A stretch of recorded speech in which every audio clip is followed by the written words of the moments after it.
obviously you've probably done like thousands of interviews. Um, but is there a question that you've never been asked, but you've always wanted to answer? Because I'm always curious to hear like people like yourself, if there's a specific topic that you really want to discuss, but you've never had the chance to. If I had to make up a question uh, for some musician, I would say, where are you in your life in terms of like what's changed in your life and what did you learn? Mm-hmm. Something like that. That's very interesting because literally I was going to ask, throughout your experience as a musician, like what would you say have been the most important and focal lessons that you can pinpoint as crucial for your development, personal and professional? In the beginning, I was pretty naive, young, Mm-hmm. When I moved away from my parents, I was 18, Mm-hmm. and I didn't really know anything about life. I made a lot of mistakes, money and bills and not knowing anything about it, and just so I little by little learned how to manage Mm-hmm. a bank account.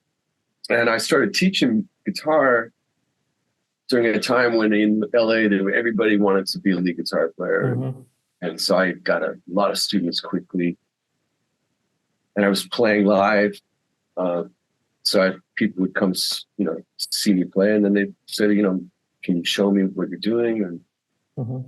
And it was really cool. But I started to realize that I had not maybe done as best as I could have. I spent a lot of time spent a lot of time doing things that were not healthy Mm-hmm. or stuff like that. And so I think the best thing to do is to try and, try and focus on the important things that you're trying to accomplish and basically, stay away from bad influences in Mm-hmm. terms of partying or people who are, maybe wasting your time. Mm-hmm. Um, and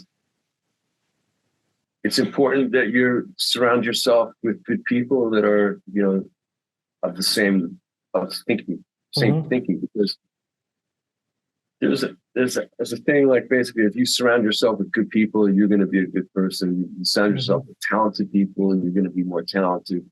Mm-hmm. And I think that's really important to do. And then knowing that life is short, so don't waste time. Don't procrastinate. Do what you should be doing now. Don't say I'll do it tomorrow or whatever, Yeah. because like now at this point, I'm way older than I ever thought. And it goes by fast, and you don't want to waste that time.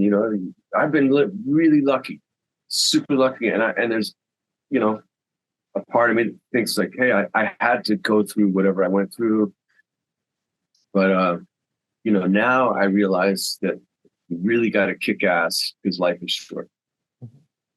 Like, did you have a period in your life where you didn't have this sort of appreciation towards what you have?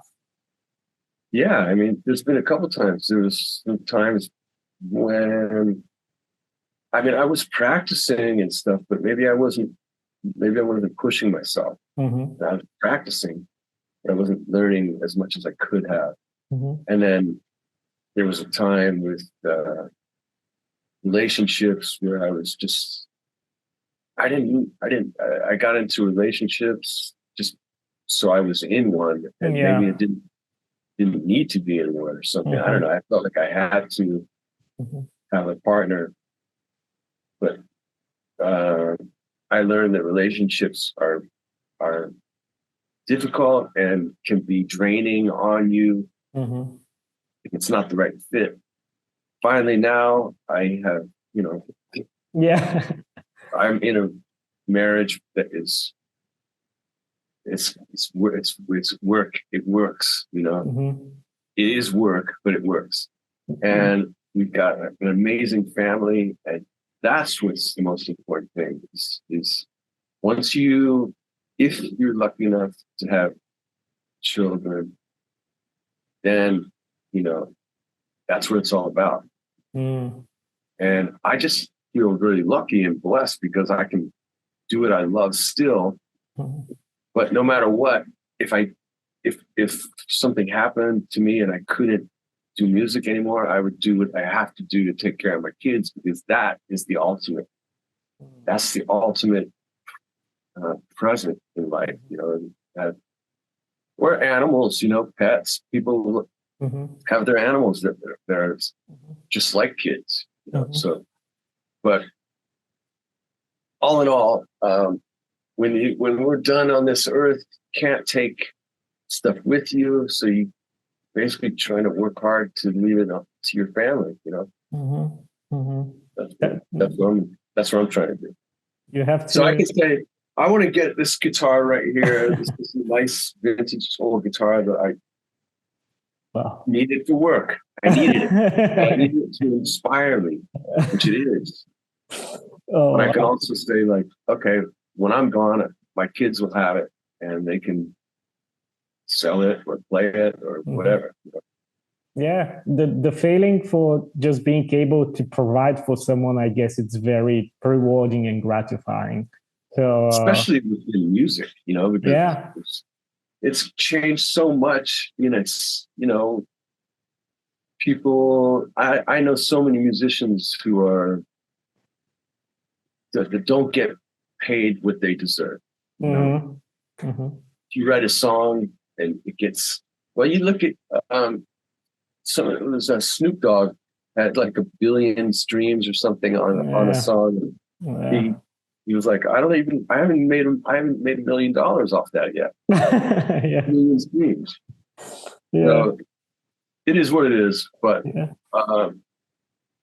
the good part is that with technology, it has an opportunity for younger musicians to get their voice out there, their playing, their sound, get it out there via the internet and apps and different stuff like that now. So you don't necessarily have to rely on a record company coming to give you a recording contract.